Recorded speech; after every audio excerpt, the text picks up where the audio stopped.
은 여리고 정탐입니다. 여리고 정탐. 좀 더 구체적으로 말씀드리면 여호수아가 이제 가나안 땅을 점령하기 위해서 요단을 건너면 이제 큰 성읍 여리고 성이 있습니다. 그 성을 이제 제1관문이죠. 이제 여리고 가나안 땅 정복하는데 이제 전쟁에 앞서 그 성에다가 여호수아가 정탐꾼을 보낸 사건이 오늘 본문의 내용이에요.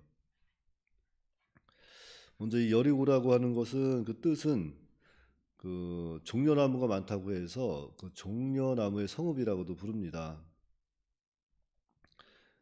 이 여리고성에 이렇게 정탐을 보내는데, 자, 이 정탐꾼들이 하는 일은 이제 미리 이제 몰래 들어가서 그 성읍에 몰래 들어가서 그 성읍의 이제 사전 정보를 다 입수하는 거죠. 왜냐하면 미리 적을 알고 나를 알면 뭐 백전백승이라는 말이 있잖아요. 또 아는 것이 힘이라는 말도 있고. 그래서 전쟁에 앞서서 미리 그 성읍에 대해서 어, 들어가서 이제 군사들은 얼마나 있는지, 그들이 사용하는 무기는 어떤 건지, 또 파수꾼들이 지키고 있는 그런 초소는 어디에 있고 그런 위치를 다 미리 잘 파악을 해야 전쟁을 하더라도 좀 더 수월하게 또 전쟁할 수 있지 않겠습니까? 무엇보다도 이 여리고성은 아주 난공불락의 성읍이었어요. 왜냐하면은 일단은 그 성읍 그 성벽이 이중으로 되어 있는 성입니다. 이중으로 되어 있고 또한 그 성벽 두께가 굉장히 두꺼웠던 것 같아요. 그래서 성벽 위에 집을 짓고 살 정도로 이렇게 두터웠고, 무엇보다도 그 여리고성 올라가는 곳이 이렇게 언덕으로 되어 있습니다. 언덕으로 되어 있으니까 같은 높이의 성벽이라고 해도 밑에서 보면은 훨씬 더 높여 보였을 거예요. 그렇게 아주 단단한 그러한 성이 바로 여리고성이에요. 그러니까 이 가나안 땅을 정복하기 위해서는 반드시 그 성읍을 지나가야 되는데, 그 성읍은 정말로 아, 정복하기 어려운 그런 난공불락의 요새였다. 이제 그곳으로 이 여호수아가 정탐꾼들을 이렇게 들여 보내는 사건입니다. 그래서 여리고 정탐 1절에 보시면 눈의 아들 여호수아가 시댐에서 두 사람을 정탐꾼으로 보내며 이르되 가서 그 땅과 여리고를 엿보라 하매 그들이 가서 라합이라 하는 기생의 집에 들어가 거기서 유숙하더니, 자, 여호수아가 시댐에 머물면서 두 사람의 정탐꾼을 여리고로 보냈습니다. 그런데 이 정탐꾼들은 기생 라합이라 하는 집으로 들어가 유숙을 하였다 그랬어요. 자, 여기서 이 기생 라합이라고 하는 사람은 그곳에서 성벽 위에서 살고 있었고 그곳에서 여관을 운영하던 사람이었는데, 그와 함께 이렇게 몸을 팔아서 또 수입을 얻는 그런 기생이었어요. 기생, 창기였습니다.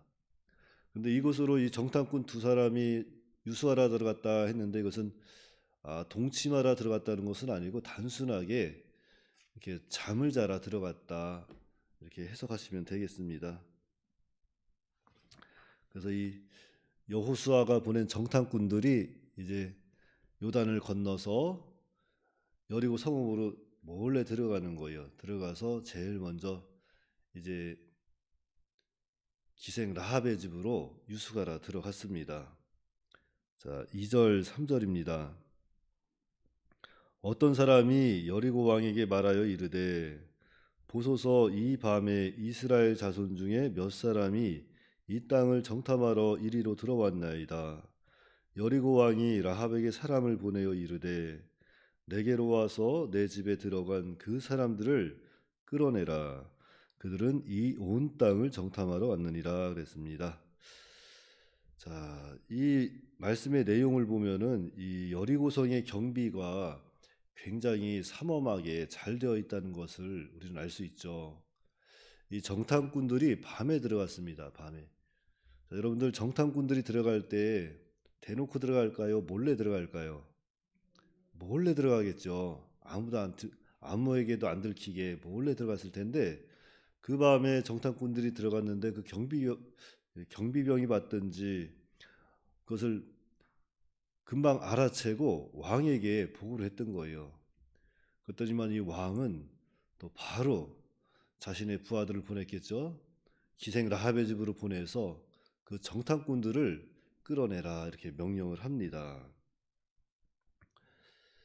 그래서 우리가 이 말씀을 통해서 오늘 본문을 통해서 좀 생각해 봐야 할 것은 먼저는 여리고성은 난공불락의 성읍이다. 그리고 경비병들은 아주 깨어있는 자들이었고 또 왕은 그러한 보고를 받았을 때 바로 그 보고를 듣고 실행할 줄 아는 그러한 지혜로운 왕이었다는 거죠. 그러니까 이 여리고성을 정복한다는 거 참으로 쉽지 않았을 거예요. 성읍은 견고하고 경비병은 깨어있고 왕은 지혜롭고 그래서 굉장히 어렵고 쉽지 않은 일이었을 텐데 자, 그럼에도 불구하고 이 여리고 정탐을 아주 잘 완수할 수 있었던 것은 그 이유는 무엇일까? 그것은 다름 아니라 하나님께서 그들과 함께 하셨기 때문에 성공할 수 있었던 겁니다. 앞에서도 말씀드렸지만 여호수아와 여호와 하나님께서 모세와 함께 계시던 것처럼 여호수아와 하나님이 함께 계시기를 원한다고 축복했어요. 그 말대로 하나님께서 여호수아와 함께 계셨고 하나님이 함께 하심으로 그 여리고성의 왕의 눈도 가리고 다 가려버리는 거예요. 알고 있었지만 찾을 수 없게 붙잡을 수 없게 하나님께서 그 길을 다 막아버린다는 거죠. 그래서 오늘 우리 성도들도 마찬가지입니다. 우리가 어찌 보면 이 세상을 살아가다 보면은 정말 우리가 신앙생활을 잘 해 나가도 이러한 여리고 성과 같은 난공불락의 성과 같은 감당하지 못할 만한 일들을 만날 수가 있어요. 하지만 그 가운데서도 하나님이 함께 계심을 믿고 우리가 하나님의 말씀을 순종하고 나가면 하나님께서는 앞서 나가면서 그 길을 열어주신다는 겁니다. 아무리 태산같이 높은 여리고 성이라고 할지라도 태산같이 높은 그러한 시험이 온다고 할지라도 하나님이 함께 계시면 그 모든 것들은 다 무너질 수밖에 없다는 거예요. 그러니까 오늘 우리가 의지하고 우리가 바라보고 나가야 할 것은 하나님입니다. 하나님의 능력을 믿으셔야 돼요. 정말 우리는 할 수 없지만 정말 하나님께서는 할 수 있다. 그런 믿음을 가지고 우리가 끝까지 순종해 나아갈 때 이렇게 여리고성과 같이 견고한 성읍, 난공불락의 성읍, 이러한 성읍도 정말 능히 우리가 다 무너뜨리고 나갈 수 있다는 것을 믿으셔야 돼요. 그러니까 우리는 할 수 없습니다. 우리 너무나도 연약한 존재들이라 작은 시험 앞에도 넘어질 수 있고 어려움을 만나면 피해가기 급급하고 세상 방법을 따라서 나갈 때가 많아요. 근데 하나님께서는 참 특별한 방법으로 여리고성을 다 무너뜨리는 겁니다. 사실 여호수아가 정탐꾼들을 보내서 그 정탐꾼들이 그 정보를 잘 파악해서 여호수아에게 돌아왔습니다. 돌아와서 이렇게 전쟁을 할 때도 사실 그들이 모든 정보를 입수했지만 그 여리고성을 무너뜨리는 방법은 세상 방법이 아니에요. 하나님의 방법으로 하시는 겁니다. 그렇지만 또 이 여호수아 입장에서는 또 하나님의 말씀도 순종해야 되고 또 인간의 편에서 우리가 할 수 있는 모든 것은 해봐야 된다는 거죠. 그러니까 우리가 예수님을 믿는다는 것, 하나님을 의지한다는 것도 그래요. 그저 하나님 믿습니다, 믿습니다 하고 기도만 할 것이 아니라 지금 나에게 어떠한 상황이 다가와 있고 어떠한 환경에 처해 있는지 잘 파악하고 그 가운데 자기가 할 수 있는 그 모든 것을 다 해보는 거예요. 최선을 다하는 겁니다. 기도하면서 최선을 다할 때, 믿음을 쓸 때, 그리고 말씀을 순종해 나아갈 때 하나님께서는 하나님의 방법으로 그 모든 일을 해결해 주신다는 거죠. 그러니까 참신앙은 그런 거예요. 우리가 예수를 믿는 그런 참신앙은 행함이 따라가는 믿음입니다. 믿음과 행함이 함께 가는 믿음이 참신앙이고 성경적인 신앙입니다. 그저 하나님이 해주시겠지 하고 그저 믿습니다 그냥 기도만 할 것이 아니라 정말 기도하면서 지금 내 상황을 잘 살펴서 이제 하나씩 하나씩 믿음으로 우리가 순종해 나아갈 때 그 가운데 하나님의 역사도 있고 그 가운데 하나님의 위로도 있고 그런데 하나님께서 우리가 생각지 못한 방법으로 하나님이 그 모든 일들을 앞서 나가며 또 다 해결해 주신다는 것을 믿으시고 우리가 오늘 한 날도 살아갈 때 세상에서 여러 가지 오는 시험들 또는 여러 가지 마음적으로 힘적으로 오는 그런 모든 시험 가운데서 우리가 할 수 없는 일들이 있어요. 그러한 때 우리가 기도하면서 그 가운데 내가 무엇인가 그래도 내가 할 수 있는 무엇인가를 찾아서 열심을 내면 하나님께서 그 믿음을 보시고 또 다 해 주시는 겁니다. 예를 들면 그런 거예요. 쉽게 말해서 만약에 어떤 사람이 이제 직장에서